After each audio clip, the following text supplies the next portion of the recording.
Сәлеметсіздер, құрметті студенттер. Біз этнопедагогика пәні бойынша дәріс беруші, педагогика және психология кафедрасының меңгерушісі, педагогика ғылымдарының кандидаты доцент Сұлтанова Нұргүл Камиловна. Бүгінгі біздің дәріс сабағымыздың тақырыбы этномәдени білім беру. Жалпы этнопедагогика ғылыми жүйесінде мәдениет пен этномәдениеттің орнын айқындау, қазақ этномәдениетінің тәрбиесін этномәдени тұрғыда келудің мәнін ашу болып табылады. Жалпы мәдениет бұл адам қалыптасуының және шығармашылығының жетілу шыңы. Мәдениеті жоғары болмаса, адамның адамзат құндылығын елуіне мүмкіндік жоқ. Мәдениет өндіріс пен қоғамдық сананың, білім мен тәрбиенің, ғылым мен өнердің белгілі сатыдағы даму дәрежесін бейнелейді. Қоғамдағы біліктілік пен білім мен тәрбиені меңгеруге білімді қажет етеді. Еңбек, тұрмыс, сондай-ақ берік сақталған адамдардың арасындағы дәстүрлі қарым-қатынас жоғары мәдениетке және адамзаттық құндылықтарынан тыс қалмауға бейімдейді, оларды жан-жақты меңгеруге жеткізеді. Мәдениет деген ұғым белгілі бір халықтың ұлттық сипатына қатысты дара, ұжымдық іс-әрекетті жүзеге асырудың сұрыпталған барлық құндылықтардың жүйесін білдіреді. Яғни оны төмендегі жіктемемен айтуға болады. Заттық мәдениет, яғни зат, қару, киім, тамақ, сән, құрылыс, өсімдіктер және рухани мәдениет. Білім, адамгершілік, дәстүр, құқықтық норма, халық шығармашылығы, сенімдер, адамның миына әсер ететін түрлі ақпараттар болып бөлінеді екен. Жалпы этнопедагогикалық мәдениет ұғымы өз халқының дәстүрлін, мәдениетін сипаттайтын, тәрбиелік маңызын құндылық деңгейінде қабылдап, заман талабындағы оқу мен тәрбие үрдісіне лайықты үйлестіре білген әлеуметтік педагогикалық үлгі. Этнопедагогикалық мәдениет халықтың материалдық, рухани, тұрмыстық мәдениетінде қалыптасқан адамдар арасындағы қарым-қатынастар, нормалар, рәміздік объектілер, технологиялық, этнопедагогикалық білімдер жиынтығы. Мысалы, бесік және бесік жыры, салттық білімдер, ұлттық мейрамдар, ұрпаққа өсиет, ұлттық киім, ұлттық ойындар, шежіре. Этникалық мәдениет, яғни мәдениет құрамы этнопедагогикалық сана, этнопедагогикалық ойлау, этнопедагогикалық әрекет. Дәстүрлі тұрмыстық мәдениет, тіл, қоғамдық сана, наным, сенім, салт дәстүр, тыйым сөздер, ережелер және тәрбие тұжырымдамалары.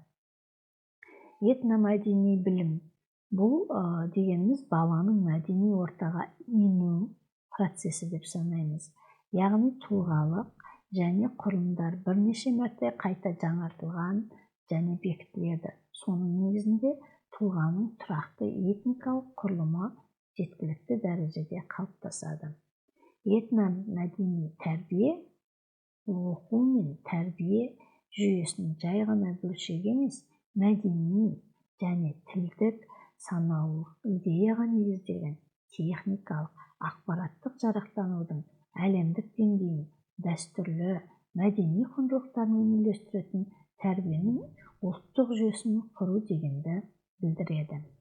Жалпы осы этномәдени білім беру бойынша теориясы мен тарихын, мәдениеттану, философия, этнопсихология, этнос теориясының сүйенетін күрделі педагогикалық құбылыс. Мәдени білім беру проблемасы қазақстандық ғалымдармен қатар ТМД елінде ғалымдар назарынан тыс қалған жоқ. Кузнецова, Латыпов, Харисова тағы басқа адамдар тәрбиелеген. Этно білім беру эволюциясы осы кезеңінде еліміздің ғылыми зерттеулерінен басқа мәдени тәрбиенің авторлық бағдарламалар өмірге келді. Атамекен, сенім, Кәусар бұлақ, қыздар әліппесі қазақ халқының салт дәстүрлері. Этномәдени білім берудің әдіснамалық, теориялық негіздерін жан-жақты зерттеу, монографиялар, оқулықтар, оқу құралын жазуда да оң көрініс тапқан екен. этно білім беру дендірудің негіз қағидалары, яғни білім беру саласы бойынша барлық жаңағы қоғам қызығушылығында этномәдени сұраныстарын, қажеттілігінің басымдығы туралы ереже қабылдау, қоғамда этномәдени туралы бірлікті қамтамасыз мемлекеттік саясат іске асыру және мәдениетті құрушы институт, ұлттық өзіндік тұрмысты сақтау, дамыту құралдары және көпұлтты мәдени тұрмыс мәселелерін жаңағы кешенді шешу. Қазақстандағы этномәдени білім беру идеяларының тарихи педагогикалық алғышарттары. Этномәдени білім идеялары, яғни ұлы түркі қағанаты, қорқыт ата мұрасы, араб шығыс мәдениетінің ықпалы, яғни 6 және 15 ғасырлар. Этномәдениеті білім беру идеяларының өкілдері Әбу-Насыр әл-Фараби, Жүсіп Баласағұн, Махмуд Қашғари, Қожа Ахмет Ясауи. Этномәдениет білім беруінің еңбектері, яғни әлеуметтік этикалық трактаттар, бақытқа жету жайында, мемлекеттік қайраткерлердің нақыл сөздері, құтты білік, даналық кітабы болып саналады. Этномәдениет түрлері бұл қалалар санының өсуі, олардың жетісу аймағында пайда болуы, қолөнердің дамуы, сәулет өнері, ансамбльдері, кесенелер, мешіттер, ыдыс-аяқтар, темірден жасалған ұсталық, металл өңдеу, міне осылар жаңаға жатады екен. Қазақстанда этномәдени білім беру теориясы бойынша әр тарихи кезеңде осы басым болып тұрған этностық мәдени құралдары, халықтың тәжірибелік тәлімдік идеялары және ұлттық дүниетанымның құралымы болып табылады. Қазақстанда этномәдени білім берудің базалық құндылықтары бұл рухани және дәстүрлік болып бөлінеді екен. Яғни бұл халық педагогикасы, оны оқыту, тәрбиелеу, дәстүрлі формада жаңағы ек тарту. Сонымен, құрметті студенттер, бүгін біз сіздермен осы жаңағы этномәдени білім туралы бағдар алды деп есептеймін. Тыңдағандарыңызға рахмет.